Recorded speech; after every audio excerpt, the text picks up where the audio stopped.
Exercise 4.2 का second question है, निम्न स्थितियों को गणितीय रूप में व्यक्त कीजिए। जो यहाँ पर शर्त दिया हुआ है, कंडीशन दिया हुआ है, इसको गणितीय रूप में व्यक्त करना है। जॉन और जीवंती के पास कुल मिलाकर 45 कंचे हैं। दोनों 5-5 कंचे खो देते हैं और अब उनके पास कंचों की संख्या का गुणनफल 124 है। हम जानना चाहेंगे कि आरंभ में उनके पास कितने कंचे थे। यानी जॉन और जीवंती के पास, दोनों के पास मिलाकर के 45 कंचे हैं। तो चलिए सबसे पहले हम लोग देखते हैं कि हल कैसे करेंगे। तो सबसे पहले हम लोगों को मानना पड़ेगा, मानिए कि जॉन के पास लिखना है, माना कि जॉन के पास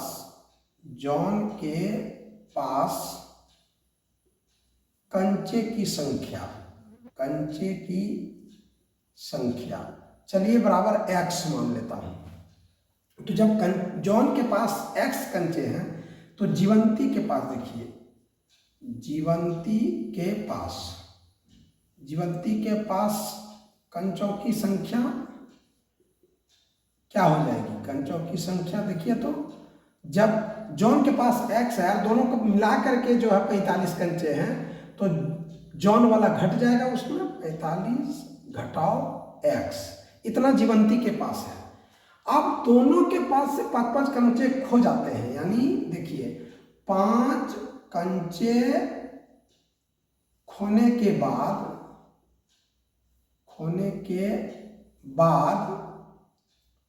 जॉन के पास कंचों की संख्या, चलिए कंचों की संख्या देखिए, 5 कंचे जब खो जाता है, अभी जॉन के पास x कंचा है, लेकिन जब 5 कंचे खो जाते हैं तो 5 घट जाएगा, इसमें x - 5 ये हो गया। और उसके बाद जब जीवंती के पास से भी 5 कंचे खो जाते हैं, तो 5 कंचे खोने के बाद जीवंती के पास कंचों की संख्या देखिए, अभी है 45 घटाओ x उसके पास। जब 5 खो जाता है तो मतलब ये हो गया कि 45 घटाओ x था और 5 फिर खो गया। अब देखिए कितना बच रहा है इसके पास। तो 45 में 5 घट जाएगा, 40 हो जाएगा, 40 घटाओ x हो गया यहाँ पर। चलिए ये कंचा बच गया जीवंती के पास और ये कंचे बच गए जॉन के पास। तो प्रश्न में कह रहा है कि जब 5-5 खो जाता है तब उनके पास कंचों की संख्या का गुणनफल 124 है। यानी ये संख्या और ये संख्या दोनों मिला करके 124 से गुणा करने पर, दोनों को गुणा कर देंगे। तो यहाँ देखिए प्रश्न के शर्तानुसार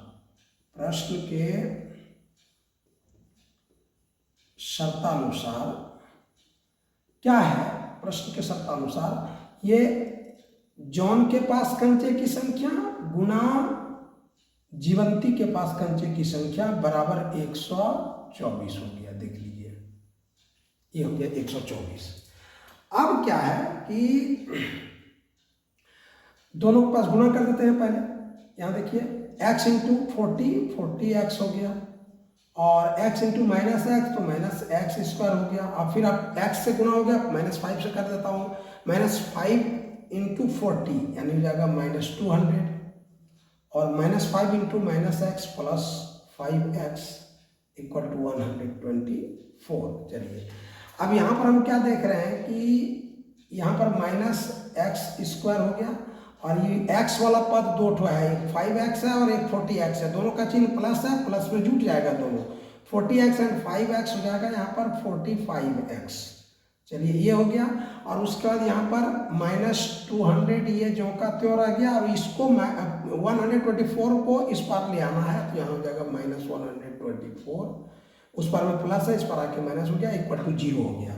अब हम लोग देख रहे हैं क्या कि यहाँ पर जो है -x² और +45x और ये दोनों में समान चिन्ह है तो जुड़ जाएगा, ये हो जाएगा -324 इक्वल टू हो जाएगा 0, यानी 200 और 124 324 हो गया।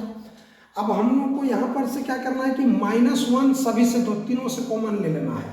जब -1 तीनों से कॉमन ले लेंगे तो यहाँ पर क्या बच जाएगा +x², यहाँ क्या बच जाएगा -45x, और यहाँ क्या बच जाएगा +324। और उस -1 को जब हम ब्रैकेट के से बाहर निकालेंगे, उसको गुना के रूप में रहेगा, 0 में भाग दे देंगे तो वो भी 0 हो जाएगा।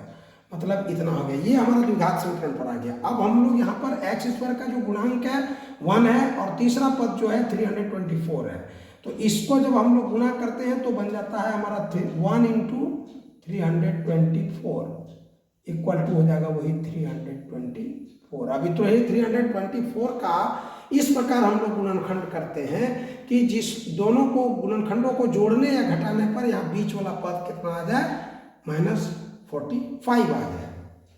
अब 324 को जब हम गुणनखंड में सेट करते हैं तो ये 9 × 36 होता है। 9 × 36, 9 × 6 = 54, 9 × 27, 27 और 5 = 32। तो इस प्रकार दो गुणनखंड हमारा 9 × 36 आता है। 36 और 9 को जब हम जोड़ते हैं तो 45 आ जाता है। तो दोनों में -3 रख देंगे। देखिए यहाँ पर आगे क्या होता है, x² -9x और -36x और +324 इक्वल टू 0। अब हमारा 4 पद आ गया। 4 पद में हम लोग दो पद का पहले कॉमन लेते हैं। देखिए कैसे होता है, यहाँ पर दोनों में समान गुणनखंड जो है x है, x को हम लोग निकाल लेते हैं, बच गया यहाँ पर x - 9, और इसमें से 36 × x है और यहाँ पर 36 × 9 है, तो 36 को हम लोग -36 को पहले कॉमन ले लेते हैं। यहाँ बच जाता है x और यहाँ पर प्लस से माइनस निकल गया, बच गया माइनस, और यहाँ पर 9 बच गया। यहाँ पर 36 × 9 324 होता है, बराबर 0 हो गया। अब देखिए समान गुणनखंड हमारा x - 9 आ गया। ये इसको हम लोग कॉमन हटा लेते हैं, पहले कॉमन निकाल लेते हैं, यानी सीधा हो गया x - 36 पहला गुणनखंड और दूसरा हो गया हमारा x - 9 इक्वल टू 0। अब देखिए दोनों गुणनखंड को हम लोग बारी बारी से 0 कर लेते हैं बराबर। तो x - 36 इक्वल टू 0, फिर x - 9 इक्वल टू 0। तो चलिए यहाँ पर x इक्वल टू जो है -36 को इस पार ले आते हैं दाहिनी तरफ, तो 36 प्लस में आ जाएगा, और यहाँ पर x इक्वल टू -9 को दाहिनी तरफ ले आते हैं तो +9 हो जाता है। अर्थात x का 2 मान आया। मतलब यह हुआ कि यदि जॉन के पास कंचे की संख्या अगर 36 है तो जीवंती के पास हो जाएगा, वो 45 में 36 घटा देंगे 9 आ जाएगा। और यदि जॉन के पास अगर 9 है तो जीवंती के पास 45 घटाओ 9 हो जाएगा। अर्थात इस तरह हो जाएगा, अर्थात जॉन के पास यदि 36 कंचे तो जीवंती के पास 45 - 36 इक्वल टू 9, और यदि जॉन के पास 9 कंचे तो जीवंती के पास बराबर 45 घटाओ 9 बराबर 36, यानी कंचे, यही हो गया आंसर।